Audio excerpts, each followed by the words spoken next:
பிதாவே என்று நீர் தர முக்கியமான செய்திக்கு நன்றி. இவைகள் ஒவ்வொரு நாளும் எங்களுக்கு முக்கியமாக தேவைப்படும் ஒன்றாகும். ஒரு புதிய மாற்றம் உருவாகி அதிலே தொடர்ந்து வெற்றி பெறும்படி உதவி செய்தருளும். உமது கிருபையை தாரும் இயேசுவின் நாமத்தில். இன்று கோபத்தை மேற்கொள்வது பற்றி நான் பேசப் போகின்றேன். நீங்கள் நினைவிழந்த நேரங்கள் உண்டா? கோபத்தை மேற்கொள்வதும் மன்னியாதிருப்பதை மேற்கொள்வதும் கோபத்தை மேற்கொள்ள முயற்சிகள் எடுக்காவிட்டால் அடுத்த பிரச்சனையாக மன்னியாமல் இருப்பது உருவாகும். நாம் ஒருவருடன் கோபித்து அந்த கோபத்திலே நிலைத்திருந்தால் அது நமக்குள் வேர்விடும். கசப்பான வேராகி ஆத்திரமுடையவர்களாய் நாம் உடனே மாறிவிடுவோம். வெளித்தோற்றத்திலே ஒரு நபரோடு பேசி பழகினாலும் உள்ளே இருக்கின்ற அந்த கசப்பானது நம்மில் இருக்கும் தேவ பண்புகளை அரித்துவிடும்.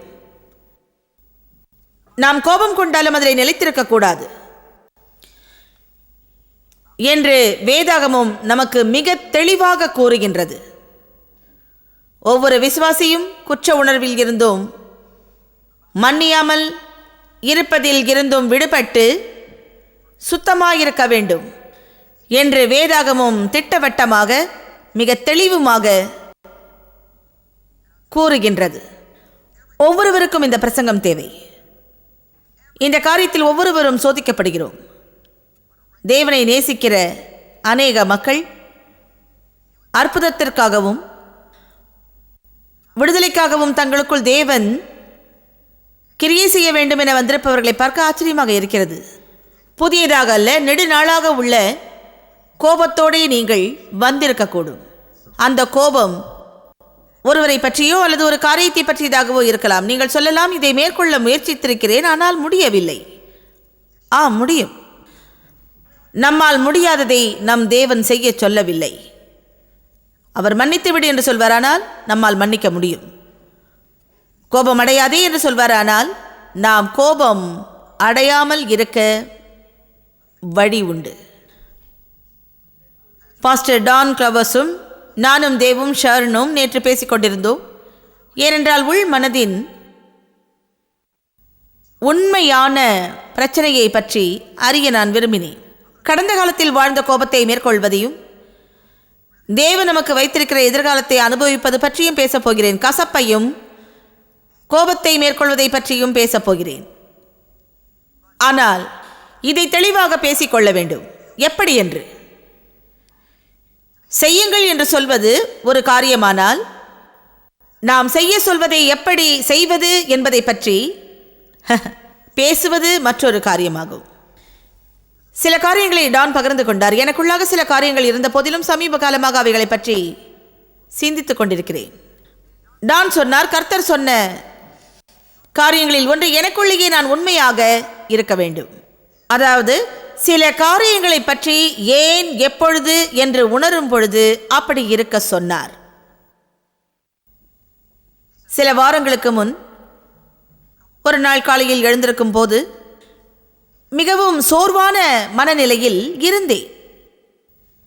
ஆனால் உடனே எல்லாவற்றையும் மறந்துவிட நினைத்தேன். யாரை பற்றியும் கவலை இல்லை, எதை பற்றியும் கவலை இல்லை, கவலைப்படாதே கவலைப்படாதே என்ற கெட்ட எண்ணங்கள் வந்து கொண்டே இருந்தது.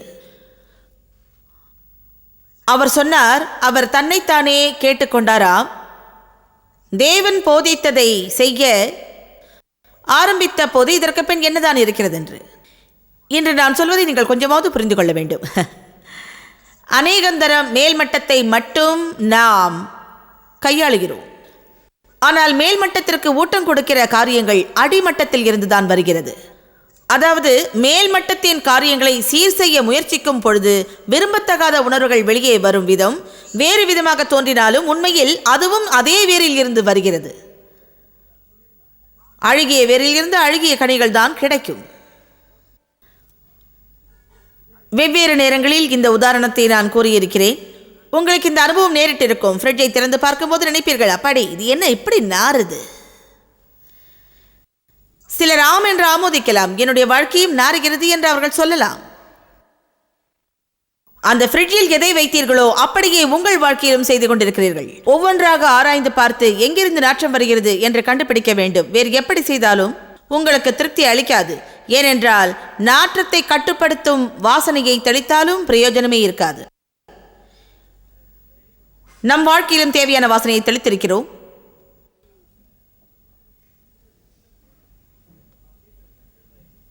எனக்குள் இருக்கும் கெட்ட மனோபாவம் பற்றி நான் அறிவேன். ஆனால்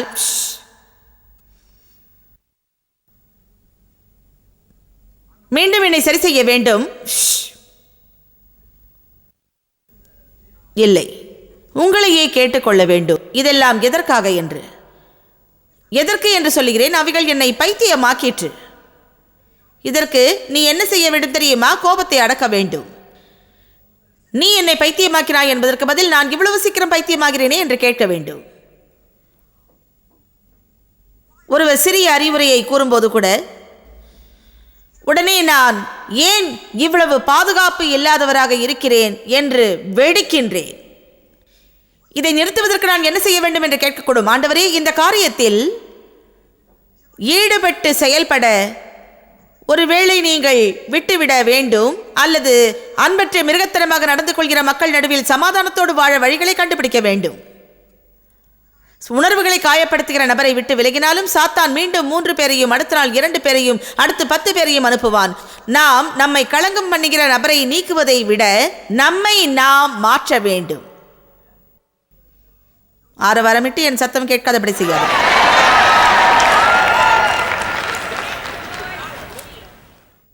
உண்மையில் டான் பகிர்ந்து கொண்டது அவரது சொந்த விஷயமாகும். விவரங்களை அறிய முற்படவில்லை. இதெல்லாம் என்ன என்று தன்னையே தான் கேட்டபோது ஒரு காயம் இருப்பதை அவர் உணர்ந்தார். மக்கள் நம்மை காயப்படுத்தும் போது அதை சரிப்படுத்தாமல் அப்படியே மூடிவிடுகிறோம்.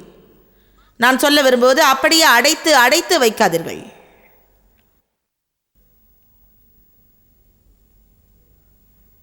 உயிருடன் புதைக்கப்பட்ட உணர்வுகள் மரிப்பதில்லை. இங்கு கவனியுங்கள். உயிருடன் புதைக்கப்பட்ட உணர்வுகள் மரிப்பதே இல்லை. அவைகள் எங்கேயோ ஓரிடத்தில் இருந்து ரணமாகி பெரிதாகி பெரிதாகி தேவனோடும் மக்களோடும் நாம் கொண்டிருக்கின்ற உறவை அரித்துவிடும். அப்படியே விட்டுவிடாமல் நாம் இந்த காரியங்களை சரி செய்ய வேண்டும். நாம் சரியாக இல்லாத போது சரியாக இருப்பது போல நடிப்பதாகும். எனவே நடிப்பதை நிறுத்தி நம்முடன் நாம் உண்மையாக இருக்க வேண்டும். ஏனென்றால் நம்மிடம் நாமே உண்மையாக இருக்கவில்லை என்றால் மற்றவர்களோடு உண்மையாக இருக்க முடியாதே. யார் மேலாவது பொறாமை இருந்தால் அப்படியே தேவனிடம் சென்று கூறுங்கள், ஆண்டவரே, எனக்கு அவர்கள் மேல் இருக்கும் பொறாமை குணம் நாற்றம் எடுக்கிறது. கதவை திறக்கும் போதெல்லாம் நாற்றம் அடிக்கின்றது. ஏன் இந்த பொறாமை எனக்கு ஒரு பிரச்சனையாக இருக்கிறது? தேவனே, என்னுள் இருப்பதை நான் அறிய வேண்டும். ஏன் இந்த பிரச்சனை? ஒருவேளை தேவன் உடனே காண்பிக்க கூடும். உன்னுடைய பாதுகாப்பற்ற தன்மையால் தேவனுக்குள் நீ யார் என்று உனக்கு தெரியவில்லை. எப்பொழுது மற்றவர்களோடு உன்னை ஒப்பிடுகிறாய்? அப்படி செய்ய அவசியமில்லை. ஏனென்றால் நான் உன்னை நேசிக்கிறேன், ஒரு திட்டம் வைத்திருக்கிறேன். மற்றவர்களை பார்க்காதே. உன் வாழ்க்கையில் நான் செய்ய நினைத்துள்ளதை செய்ய விடு. ஆமென். டெனிஸ், உங்க விட எனக்கு பொறாமையா இருக்கு என்று சொல்லாதீர்கள். அழகாக இருப்பதாக நினைத்தேன் என்று சொல்லுங்கள்.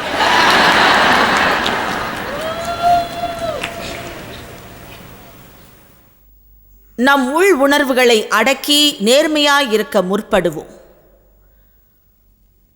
மற்றவர்களை குறை கூறாமல் காரியங்களை அப்படியே ஏற்றுக்கொள்வோம். உன் அனுமதி இல்லாமல் மற்றவர்கள் உன் வாழ்வை அழிக்க முடியாது.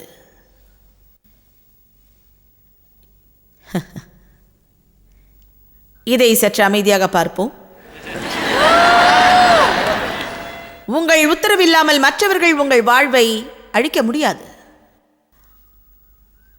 சோகமாக இருக்கிற மக்கள் மற்றவர்களும் சோகமாக இருக்க விரும்புவார்கள். அதைத்தான் செய்வார்கள். அதை வேண்டுமென்று செய்ய மாட்டார்கள். செய்ய வேண்டும் என்ற நோக்கத்தோடு ஒருபோதும் செய்வதில்லை. எப்போதும் சோகமாக இருப்பதால் சந்தோஷத்தை அவர்களால் ஏற்றுக்கொள்ள முடியாது. நீங்கள் சோகமான மனநிலையில் இருக்கும்போது எப்பொழுதும் சந்தோஷமாயிருக்கிற நம்பிக்கை உடையவர்களை பார்த்தால் பிடிக்காது. அவர்கள் கழுத்தை நெரிக்க வேண்டும் என்று தோன்றும்.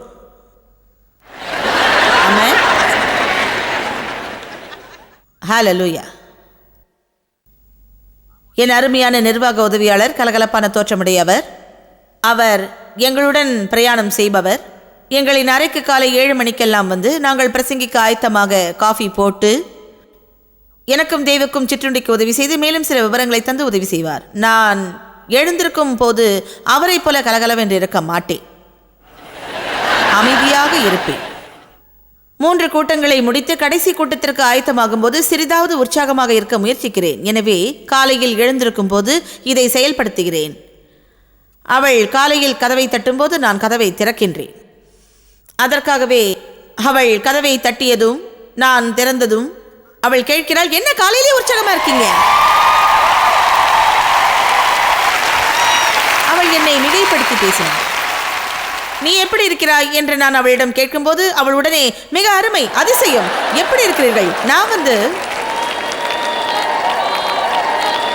நான் நினைப்பதுண்டு காலையிலேயே யாரும் எப்படி மகிழ்ச்சியாக இருக்க மாட்டார்கள் என்று. நிச்சயமாக அவளுக்காக நான் சந்தோஷப்படுகிறேன். தேவனுக்கு நன்றி. என்னை அடித்தளத்தில் இருந்து தூக்கிவிட எனக்கு அவள் தேவை என்றது. உண்மையை கூறுகிறேன், சில சமயம் நீங்கள் சோகமாக இருக்கும்போது மற்றவர்கள் கலகலப்பாக இருந்தால் உங்களுக்கு, நீங்கள் சோர்வாக இருக்கும்போது மற்றவர்கள் கலகலப்பாக உங்களிடம் வந்தால் எரிச்சல் அடைவீர்கள். நீங்கள் நல்ல நடத்தை இல்லாதவர்களாக இருந்து மற்றவர்கள் மரியாதை உடையவர்களாக இருந்தால் உங்களுக்கு அவர்களை பிடிக்காது. பாலும் ராக்சனும் எங்களோடு வாழ்ந்த நாட்களில் எங்கள் வீட்டில் 18 வருடங்கள் முக்கிய உதவியாளர்களாக, பிள்ளைகள் சிறுவர்களாக இருக்கும்போது நாங்கள் பிரயாணம் பண்ணும்போது எங்கள் பிள்ளைகளுக்கு உதவியாக இருப்பார்கள். எங்களுக்கு அவர்கள் பெரிய ஆசீர்வாதம். அவர்களை காட்டிலும் சிறந்த பண்புள்ள நடத்தை உடையவர்களாக வேறு எவரையும் பார்த்ததில்லை. அவர்கள் ஒருவரோடு ஒருவர் பேசும்போது தயவு செய்து, நன்றி என்ற வார்த்தைகள் இல்லாமல் பேசி பார்த்ததே இல்லை. ஆனால் நானும் தெய்வம் கூப்பாடு போட்டு சண்டையிட்டுக் கொள்வோம்.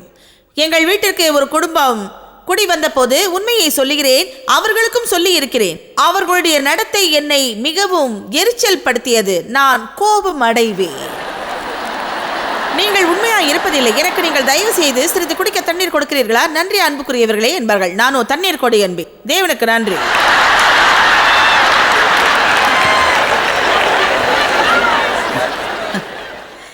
நான் உண்மையை சொல்லட்டுமா?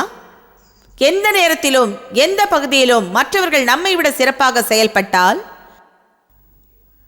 அந்த நடத்தை நம்மை பாவம் செய்ய தூண்டுமே தவிர நம்மை நாமே சரிப்படுத்தாமல் அவர்கள் மீது நாம் எரிந்து விழுவோம். அவர்கள் நம்மை மேல்மட்டத்திற்கு உயர விடுவதை விட அவர்களை நம்முடைய கீழ்மட்டத்திற்கு இழுத்து விடுவோம். ஆகவே என்னவாக இருந்தாலும் சரி, மற்றவர்களை குறை கூறுவதை நிறுத்த வேண்டும். எண்ணங்களையும் உணர்வுகளையும் கட்டுக்குள்ளாக்கி நமக்குள் இருக்கிற உணர்வுகளுக்கும் தெய்வீகமான மற்ற நினைவுகளுக்கும் விளைவுகளுக்கும் நாம் பொறுப்பேற்போம். புரிகின்றதா? மற்றவர்களிடம் மறைத்த காரியத்தை நாம் நினைத்து பார்ப்போம். நம்முடைய மனதை திறந்த புத்தகமாக்கி திரைப்படமாக போட யாரும் விரும்ப மாட்டோம். ஹல்லேலூயா. தேவனே, இன்று இது எனக்கு தேவை என்று எப்பொழுதும் நினைப்போம். ஆம், உங்களுக்கு தேவைதான். உங்களுக்கு தேவையே இதுதான் உங்களுடைய சரியான தேவை. மக்களின் நல்நடத்தை நம்மை சீர் செய்யும்படியாக அவர்களை நம்மை சூழ்ந்திருக்க செய்கிறார் நம் தேவன். நான் மக்களிடம் பழகும்போது என் தேவனோடு உள்ள வாழ்க்கையான நல்நடத்தை மற்றவர்களை குற்றப்படுத்தும் போது பலருக்கு என்னை பிடிப்பதில்லை என்று அறிய முடிகிறது. அது என்னுடைய தவறல்ல. என்னால் அவர்கள் குற்றப்படுத்தப்பட்டால் நான் மாற முடியாது. நீங்கள் நேர்மையானவர்களாக இருந்த இதை கேளுங்கள். சரி, நான் ஏன் உங்களை விரும்பவில்லை? என்னை விட சில நேரங்களில் சிறப்பாக செயல்படுவதால் உங்களை விரும்பவில்லை. உங்களுடைய பிரசன்னம் என்னை குற்றப்படுத்தி நான் இருக்கும் இடத்தில் மோசமாக உணர்வடைய செய்கிறது. நான் உண்மையாக இருக்க வேண்டும். அப்படி இருந்து வேதனைப்படுத்தும் பொறாமை இருந்தால் தேவனிடம் முறையிடுங்கள். ஏன் இப்படி நடக்கிறது? அவரை கேளுங்கள். நீங்கள் சீக்கிரத்தில் கோபமடைவராக இருந்தால் ஏன் என்று அவரிடம் காரணம் கேளுங்கள். நான் மீண்டும் கூறுகிறேன், நமக்கு மன வருத்தம் வராதபடி ஒருவரும் நடத்த முடியாது. நாம் தான் நம்முடைய உணர்வுகளை கட்டுக்குள்ளாக்கி பொறுப்பேற்க வேண்டும். அவைகளை கட்டுப்பாடின்றி விடக்கூடாது. நாம் சந்தோஷமாக இருக்க இந்த உலகத்தை மாற்றுவது ஒரு பெரிய வேலை என்று நம்புங்கள். நான் முயற்சி செய்திருக்கிறேன். அதுதான் மிக உண்மை.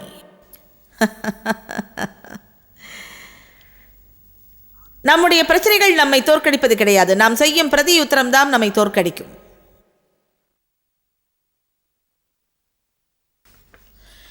சில சமயங்களில் நம்முடைய பொறுப்புகளை மற்றவர்கள் மேல் நாம் சுமத்துகிறோம். போகட்டும். எபேசியர் 6:12 இரத்தத்தோடும் மாம்சத்தோடும் அல்ல, எதிரிகளான மக்களுடன், துரைத்தனங்களோடும் அதிகாரங்களோடும், இப்பிரபஞ்சத்தின் அந்தகார லோகாதிபதிகளோடும், வான மண்டலங்களில் உள்ள பொல்லாத ஆவிகளுடன் போராட்டம் உண்டு. இங்கு அவர் சொல்வதென்ன?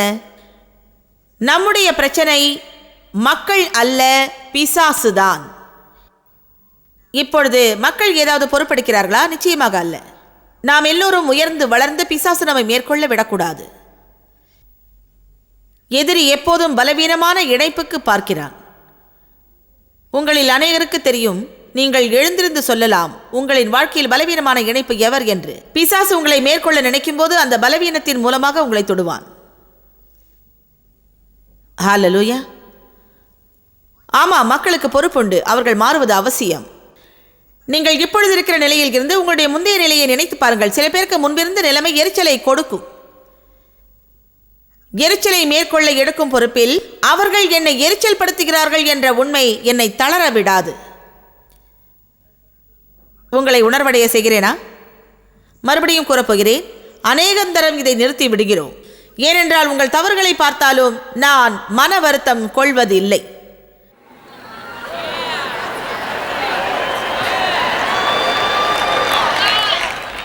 மன வருத்தம் அடையும்படி செய்கிற காரியங்களை நான் பார்க்கிற வரையில் வருத்தம் உண்டாகும். பார்க்காவிட்டால் வருத்தம் ஏற்படாது, இல்லையா? இதை பற்றி அதிகமாக பேச தேவையில்லை அல்லவா?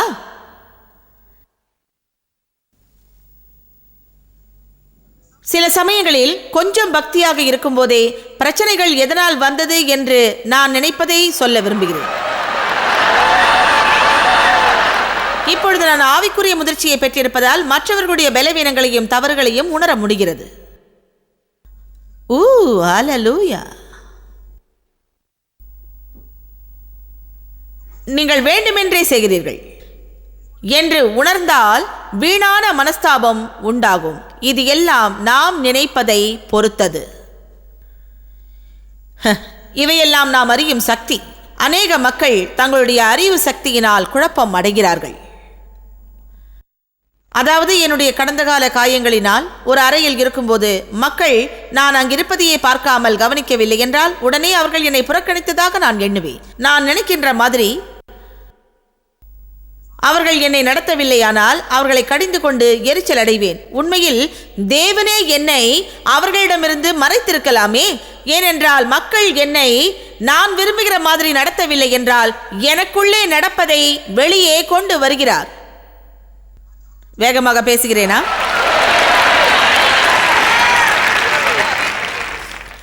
ஒரு பெண் எனக்காக வேலை செய்கிறாள். அவளை எப்போது மறக்க மாட்டேன். ஆகையால் எல்லா ஊழியர்களும் ஆச்சரியப்படுவார்கள், எனக்கும் ஆச்சரியமே. சில வருடங்களுக்கு முன் லைஃப் கிறிஸ்டியன் சென்டரில் வாராந்திர கூடுகை நடந்தது. என் வியாழக்கிழமை கூடுகையில் எனக்கு உதவி செய்யும் குழுவில் இப்பெண்ணும் பங்கேற்றாள். அவள் நண்பர்கள் என்னிடம் வந்து சொன்னார்கள், அதாவது அவளின் பெயர் சொல்லி, நீங்கள் நிச்சயமாகவே அவளை விட்டு விலக வேண்டும். அவளுக்கு என தனி கவனம் செலுத்தாதீர்கள், அவளிடம் பேசாதீர்கள், கடந்து போய்விடுங்கள். அவள் காயப்படுத்தப்பட்டாள், மனம் முடிந்தாள். அவள் உண்மை உள்ளவளாக எல்லாவித உதவியையும் முன்வந்து செய்பவள், மிக விசுவாசமாக வேலை செய்வாள். ஆனால் காயப்படுத்தப்பட்டாள். எல்லாமே உடனடியாக. எனவே இது எனக்கு பொறுப்புள்ள பாரமாக உணர்ந்தேன். ஆகையால் 3 முறை அவளை தொடர்ந்து கவனித்தேன். ஒரு நாள் அவளிடம் போய் நீ நல்லவள் என்று பேச முடிவெடுத்து அவளிடம் பேசினேன். நாம் சரீர பிரகாரமாக உழைக்கின்றோம். தேவன் அவர்களுக்கு கொடுக்காததை நாம் கொடுக்க முயற்சிக்கின்றோம். தேவன் நம்மிடம் எதிர்பார்க்காததை நாம் மற்றவர்களிடம் எதிர்பார்க்கின்றோம். பாதி நேரங்களில் அந்த பெண்ணை பார்க்கவே முடிவதில்லை. கடைசியில் தேவனிடம் சொன்னேன், தேவனே, அந்த பெண்ணை ஒரு சில வழிமுறையில் வழிபடுத்த வேண்டுமா? அப்படியானால் என்னால் ஏன் அவளை கவனிக்க முடிவதில்லை? இதை கற்றுக்கொள்ள தொடங்கும் போது நடந்தது. அவர் சொன்னார், நீ அவளை கவனிக்க தேவையில்லை. அவளுக்கு தேவையானதை நீ கொடுக்க தேவையில்லை. ஏனென்றால் அவளுக்கு பிரச்சனைகள் உண்டு, உனக்கோ பிரச்சனைகள் இல்லை. அவளுக்கு பிரச்சனைகள் உண்டு. அவளுக்கு வேண்டியதை நீ கொடுத்து விட்டால் அவள் பிரச்சனையை வைத்துக் கொண்டு அவளாலே அவைகளை மேற்கொள்ள முடியாமல் போய்விடும்.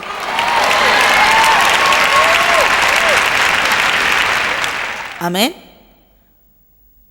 பாஸ்டர் ரிக்குடன் சில நிமிடங்கள் தான் பழகினேன். உதாரணமாக சொல்வதானால், நிச்சயம் நம்புகிறேன் அவர் இதை பொருட்படுத்த மாட்டார். நான் அவருக்காக உழைக்க ஆரம்பிக்கும் போது ரிக் எனக்கு என் கணவருக்கு அடுத்தபடியாக என் தகப்பனின் மோசமான தொடர்பிற்கு பிறகு என் வாழ்க்கையில் நல்ல உறவு முறையோடு பழகிய ஆண் அவர்தான். பலமுள்ள ஆண் என்றால் எனக்கு மிகவும் பயம். இப்போது தேவ் மிகவும் மிகவும் பலமான ஆண்.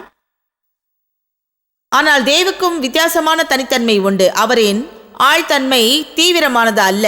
எனக்கு அநேக காரியங்கள் தேவோடு ஒத்துப்போகும். ஏனென்றால் அவரது நோக்கமே சமாதானமாகும். தவறான வழியில் சமாதானத்தை குலைக்க முடியும். எனக்கு 36 வருட படிப்பினையால் சமாதானமாக அவரோடு இருக்க என்னால் கற்றுக்கொள்ள முடிந்தது. ஆனால் பாஸ்டர் ஷெல்டனுக்கு உதவியாக இருக்கும்போது அவருக்கோ 26 வயது, எனக்கோ 36 வயது. இருவரும் ஒருவரை ஒருவர் நன்கு அறிவோம். அவைகள் சரியான அழகான விளக்கங்கள். சரியா? நான் பெரிய கதையை சுருக்குகிறேன். நான் விரும்புகிறேனோ இல்லையோ அவர் எனக்கு மேலதிகாரி. அவர் கண்டிப்பானவரும் கூட. அவர் ஒரு காரியத்தை முடிக்க ஒரு வழியில் திட்டம் வைத்திருந்தால் நாம் வேறு வழியில் அதை நிறைவேற்ற முடியாது. என் சொந்த விருப்பமாக எதையும் செய்ய முடியாது. எதை செய்வது என்றாலும் அவர் சொல்லும்படிதான் நான் செய்ய வேண்டும். இப்படி எத்தனை மணி நேரம் நான் ஜெபித்திருப்பேன் என்று என்னால் சொல்ல முடியாது. அவர் என்ன இந்த மாதிரி நடத்தணும், அந்த மாதிரி நடத்தக்கூடாது, இந்த மாதிரி அவர் செய்யணும், அந்த மாதிரி செய்யக்கூடாது, உபதேசம் பண்ணக்கூடாது, தேவனே என்னை குறை சொல்லக்கூடாது, நான் எதையாவது செஞ்சேன்னா எதுவுமே சொல்லக்கூடாது. இது ஏன் தெரியுமா? தேவன் இப்போதே எங்கள் இருவரையும் நல்ல உறவுடன் வைத்துள்ளார் என்பதை நான் அறிகின்றேன். ஏனென்றால் தேவன் என்னிடம் உள்ள வெறுப்பான குணத்தை மாற்றும்படி எங்களுக்குள் இந்த நட்பை ஏற்படுத்தினார். இப்படிப்பட்ட நிலையில் இருப்பவர்கள் கவனிக்கிறீர்களா? நாம் நினைக்கிற விதத்தில் நடத்த தேவன் விடமாட்டார். அப்படி நடத்தினால் நான் ஏற்கனவே சொன்னதை போல நாம் பூட்டப்பட்ட அறைக்குள் நாற்றமெடுக்கும் குழப்பத்துடன் இருந்திருப்போம். அந்த அறை கதவை திறக்கும் பொழுது வாசனை திரவியத்தை அந்த அறை முழுவதும் மீண்டும் தெளிக்க நேரிட்டிருக்கும்.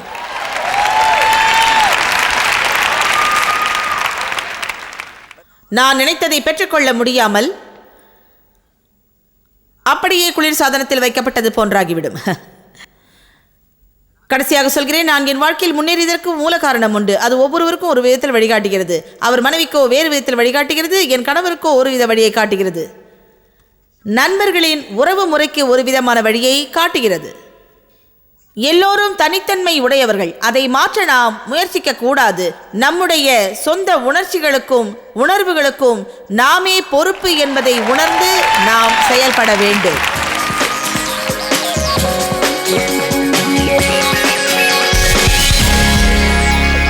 இன்றைய நிகழ்ச்சியை முடிக்கும் வகையில் வல்லமையான செய்தி உண்டு. உங்களை நேசிக்கிறார். மீண்டும் சொல்கிறேன், தேவன் உங்களை நேசிக்கிறார். வேதம் சொல்கிறது, தேவன் நம் பக்கத்தில் இருந்தால் நமக்கு விரோதமாக இருப்பவன் யார்? அவர் நம் பக்கத்தில் இருக்கும்போது யாருக்கு பயப்பட வேண்டும்? 1 யோவான் தேவனின் அன்பை சரியாக புரிந்து கொள்ளும் போது நம் வாழ்க்கையில் இருக்கும் எல்லா பயத்தையும் அவரே ஏற்றுக்கொள்வார் என்று போதிக்கின்றது. படைத்துள்ளார் என்று நினைவுபடுத்த விரும்புகிறேன். சரியான நேரத்தில் உங்களை இயேசு கிறிஸ்து உங்கள் மேல் தனிப்பட்ட உறவு வைத்துக் கொள்ளவே மிக அன்பாக இருக்கின்றார். இன்றே அவரின் அன்பை பெற்றுக்கொள்ளுங்கள். நம்முடைய வாழ்க்கையில் இருக்கும் தவறுகளை குணப்படுத்தும் மருந்தே இயேசு கிறிஸ்து. கர்த்தர் ஆசீர்வதிப்பார். நீங்கள் அறிந்திருப்பதை காட்டிலும் ஜாய்ஸ் மேயர் ஊழியங்களில் நீங்கள் மிக முக்கியமானவர்கள். இந்த உலக ஊழியத்தை சாத்தியமாக்குவதற்காய் உங்களை பாராட்டுகிறோம். நண்பர்களுக்கும் பங்காளர்களுக்கும் நன்றி கூறுகிறோம். நாம் இணைந்து பசித்தோர்க்கு உணவும் ஏழைக்கு உடையும் தேசங்களுக்கு நற்செய்தியும் வழங்குகிறோம். உங்கள் ஜெப வேண்டுதல்களை பகிர்ந்து கொள்ள, ஆதாரங்கள் குறித்து மாநாட்டு விவரங்கள் காண, உலகமெங்கும் கிறிஸ்துவின் அன்பை பகிர்ந்து கொள்ள எங்களுடன் பங்காளர்களாக எங்களை தொடர்பு கொள்ளுங்கள் அல்லது jmmindia.org லாக் ஆன் செய்யுங்கள்.